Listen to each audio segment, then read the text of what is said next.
Hey you guys, I'm back to teach you about persuasive writing. About a month ago, you guys did an interview with your parent and then wrote up a paragraph about your parents' jobs. This week, we're going to do persuasive writing, and it goes along with the book, the read aloud last week. Can I have a stegosaurus, Mom? Can I please?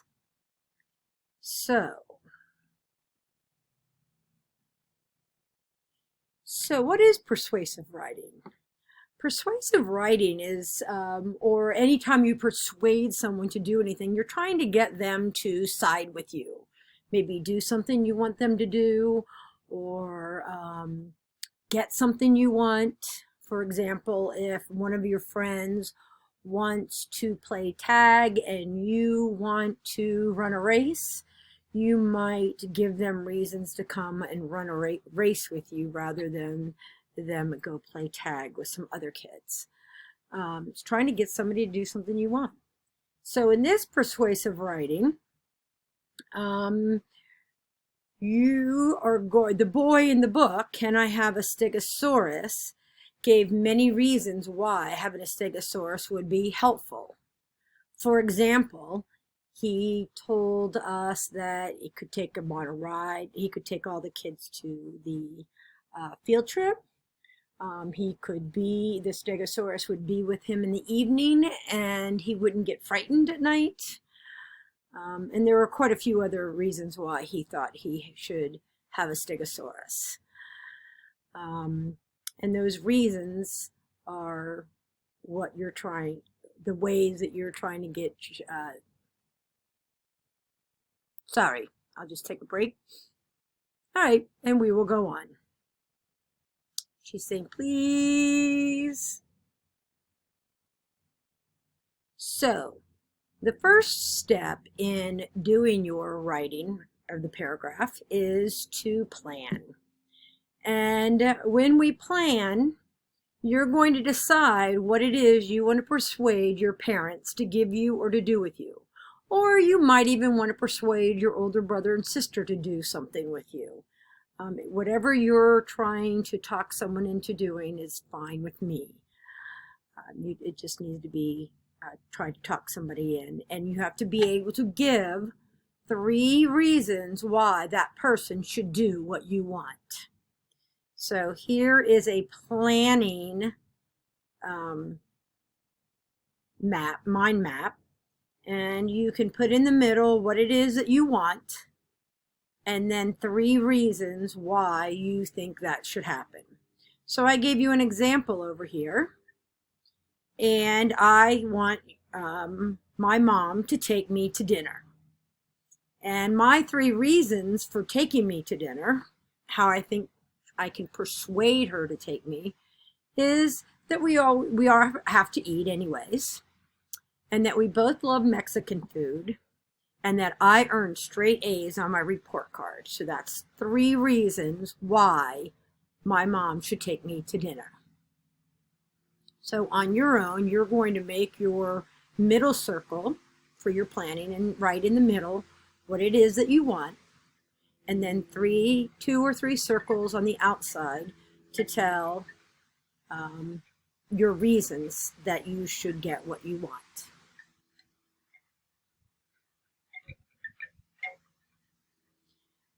Once you've decided on your topic sentence, which is what you want, it's time to start writing your first draft. So as part of, and this is very similar to our job interview paper that you wrote, the first sentence needs to be a topic sentence to tell what you want. Then you need to write 2 or 3 sentences to explain or give reasons why you should get what you want. And then finally, you have a wrap-up sentence. So for example, with my example of going out to dinner, my topic sentence is, please, Mom, can we go out to dinner tonight?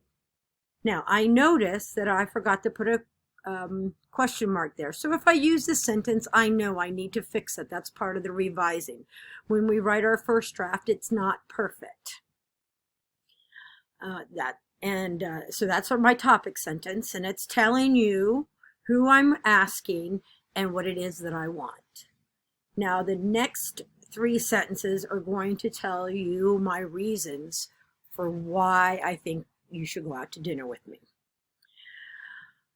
And the first one is, we can celebrate my hard work in earning straight A's this quarter. We are both already hungry, and you won't have to cook. You love Mexican food, and so do I. So my three reasons are that I got my straight A's, that we have to eat, she won't have to cook. And I've kind of changed this, if you've noticed, from the planning stage. Sometimes when you plan, it's not exactly what you end up writing. The planning is just the thinking through so that it gets your brain going. And then my wrap-up sentence, so Mom, can we go out to Tijuana Flats to celebrate my great grades? And I've chosen to use a question. Now, when I look at Tijuana Flats, I did capitalize it because it is a place, but I also think it's not spelled correctly. So I am going to look at that when I get to before I write my final draft. All right. I just want to go over the wrap-up sentence because I think that's more difficult.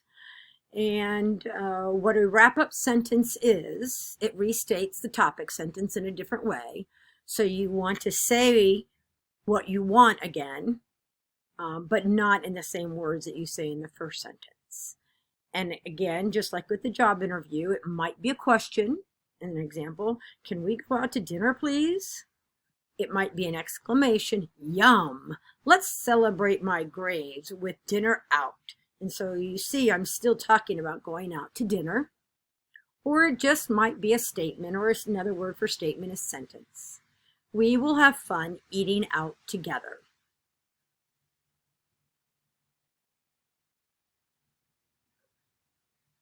So here's my final copy. And I will point out some things that I changed from my original copy. And again, it doesn't look just like my draft. I've changed some things as I get to my final copy. I rewrote things differently. And that's what happens when you write. It changes. So my topic sentence, Mom, can we go out to dinner tonight? And I have my question mark there. I did add that question mark. We can celebrate the straight A's I worked hard to earn. Also, if we go out to eat, you will not have to cook dinner or clean up the mess. Notice I added clean up the mess because as I was writing this final copy, I thought, oh, it's not just cooking, it's cleaning too. We can talk and bond over some Mexican food that we both love. Now, that was not at all in my planning or my rough draft. However, as I was writing this, and I know what's important to me as a mom is that we can talk and bond with our kids. So I added that. I decided that was going to be my third reason. And then my wrap-up sentence is, yum, yum. Tijuana Flats will taste delicious tonight. Right, Mom? And now when I read that, if I were going to rewrite it, I would actually put a exclamation point here, I think, or a comma. I need to put something right there. And notice I changed Tijuana. Between my first draft and this, I looked up how to spell Tijuana Flats. So I have it spelled correctly now. If you have questions about this, please call me or text me or message me your questions, and I'll be glad to help. We can even talk on the phone, whatever you need for me to help you with this. So to turn in your final draft, I would like this to be written on paper instead of typed into a document like we've done in the past. And then you can take a picture of what you write and upload it onto Class Dojo. One of the things I'm looking for is your handwriting. I need to see how you're doing, so make sure that handwriting is your personal best. Again, if you have any questions or you just want to talk this out with me, send me a message, and we'll schedule a time when I can work with you on the phone. Have a great day.